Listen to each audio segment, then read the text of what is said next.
Welcome to Art with Miss Walsh at Home Edition. Today is the second part of our Still Life with Fruit drawing project. So here is my completed work sample. After following today's video, it will take you up until this point, and then anything beyond that will be done in the next video. And also we can talk about it a little more in our art class live meetings. But just remember, guys, you can always pause the video and you can rewatch the video as many times as you need. For today's work, you will need to have watched the first video, so Still Life with Fruit Part 1. So if you haven't yet, go back, find it on the channel, watch that. You'll need your drawing, and then you will need a pencil with a good eraser, and then also I used a black marker. I had a Sharpie. If you have another kind of black marker, that's awesome. If you have a pen, maybe that would work too, or you can always use a black colored pencil or a black crayon in a pinch as well. But anyways, guys, let's go ahead and get started. Okay, guys, thanks for joining me again. We are going to go ahead and move forward with the next portion of our project. Today, I still have my pencil, but I have another tool, and that is my marker. So you could use a pen if you had it. You could use a Sharpie if you have one on hand. Any marker will do. But you want to also just remember, wait to use the marker until you're totally sure that you have all the lines that you want to save. We did the bowl. We have sectioned off our table area using a vanishing point, and we created diagonal lines going to that point. And now we have this big, large open space around the fruit. So we are going to be Zentangling different patterns around it, and you don't want it to be too busy because we have a lot going on. My paper is small. You have options. You need to section your paper, and what I would not do is draw diagonal lines radiating from the center just like we did down here, because that will take away the illusion that we've created. So you need, and I would use curved, I personally am going to use curved lines to create sections, and I'm not going to be too small with these sections. I'm not going to be too crazy. I'm just going to kind of go with what feels as least distracting as possible.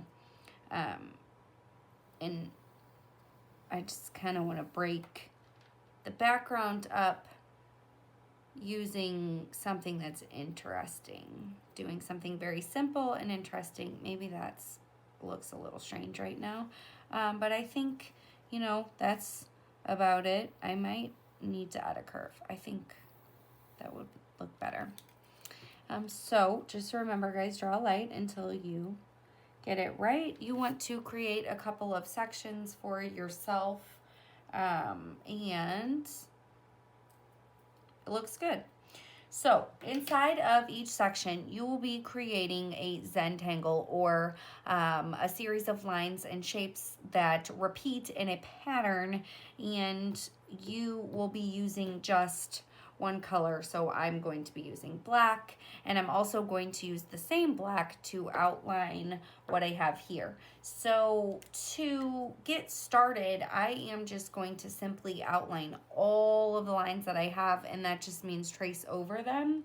And then I am going to go back and I am going to darken a few of the lines and the areas of the fruit before I add color to those. So here we go. All right, so anywhere where you might have a gap in the fruit that you drew, a space that doesn't make sense, you can color it in. You can select one side of each of the fruit to darken. Like I would select sort of towards the bottom. So maybe down here for this bottom line.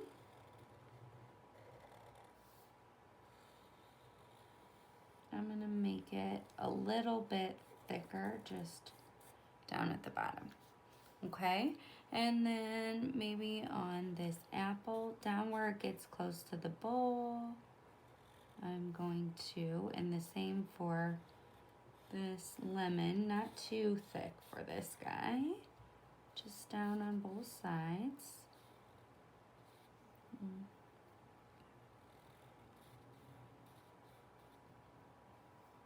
I'm not going here for this orange. I'll show you what we can do there. We can, let's see, let's darken down at the bottom of this apple. Let's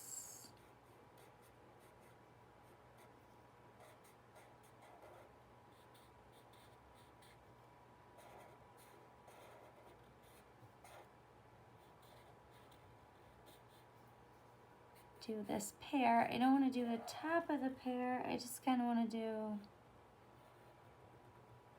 down and towards the bottom.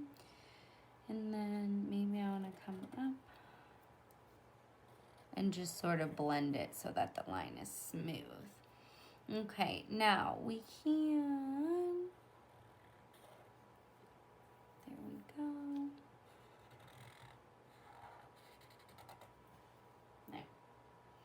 Okay, now we want to use dots, something that's called stippling, stipling, dotting, to add shadows. And what I mean by dots is like something that's very controlled.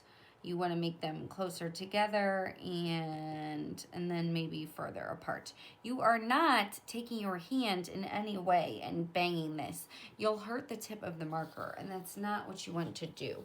So where you think there would be a shadow because a fruit is blocking another fruit, that is where we are going to apply these dots. So these dots would be near the bottom of the bowl. You don't want to make them too close together. You don't want to make them too uniform. But down where you want the shadow to look darker, you want them closer. You can make your touch very light so that you can add a couple of small ones in these little spaces, but that's how it works. You're not trying to make polka dots, you're just trying to make dots that sort of from far away look like a shadow. So you want to kind of just go along. You don't want it too uniform. So for a fruit that looks round, like something like this, you want to kind of make them in a curved direction. So you don't want to dot, dot, dot, dot, dot. You just kind of want to make it very loose. And then down here, maybe at certain areas, the shadow is a little bit more intense.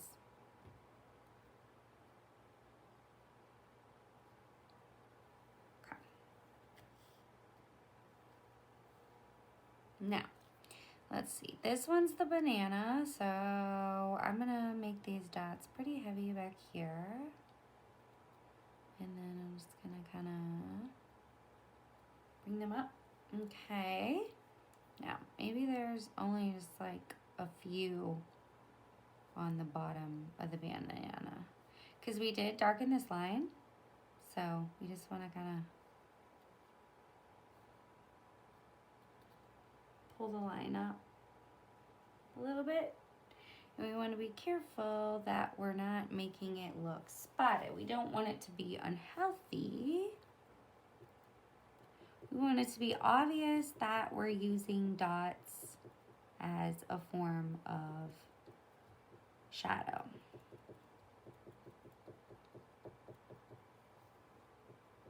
So we want to do the spots, the stippling, only on the bottom half of the fruits, especially if they're round.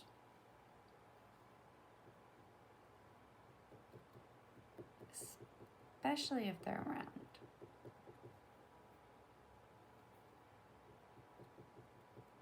Maybe this guy just has a deep shadow down here. I'm gonna be a little more controlled.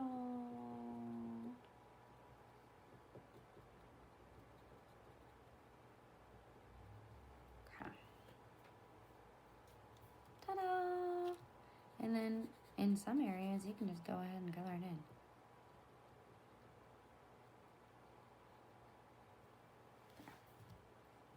All right, guys. Pretty simple.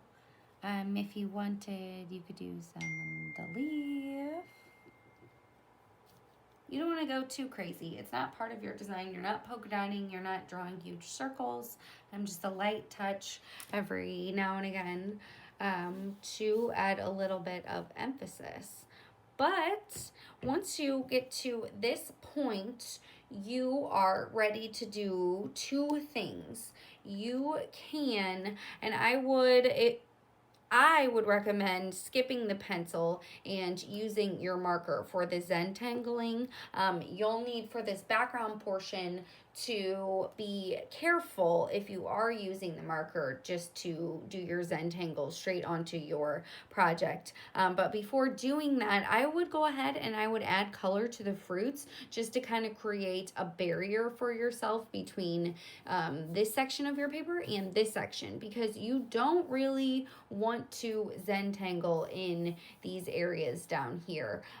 We're going to leave it blank like that intentionally just to keep the illusion that it's sitting on a table and this table is receding back into space. So before you Zentangle, you need to create a plan, and part of that plan should be creating a barrier for yourself, and by coloring these fruits you can do that.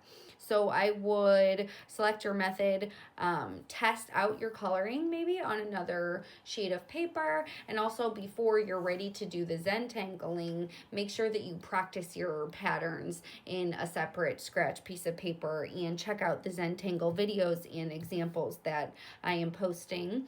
Don't forget to come to class this week because we will be practicing some Zentangles and just running through those. So right now I am going to add color to this, and I think for this week we can go ahead and be done until your next live class meeting, guys.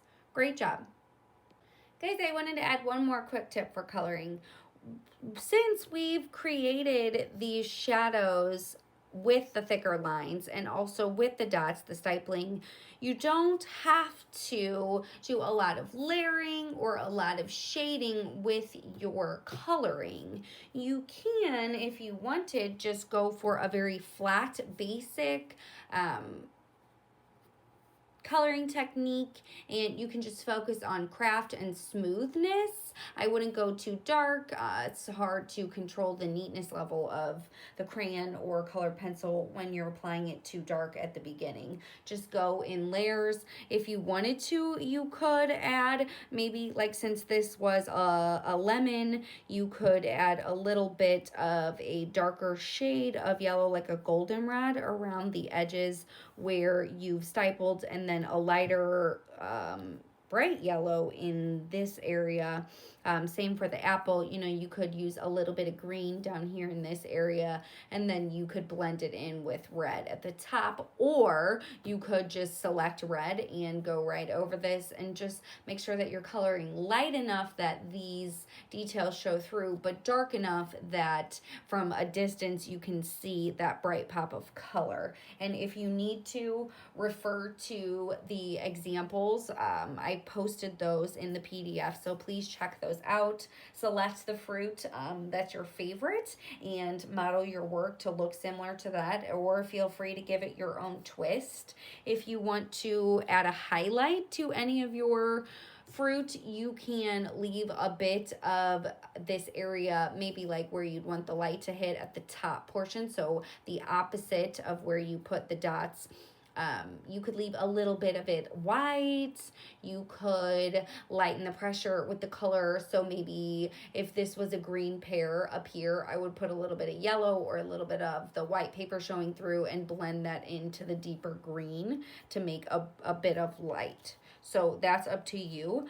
Maybe you could, on a scratch piece of paper, practice and just draw yourself a couple of fruit doodles and color them different ways and see what you like. But again, remember that this is, the Zentangle is going to be very busy, so you don't want it to compete too much.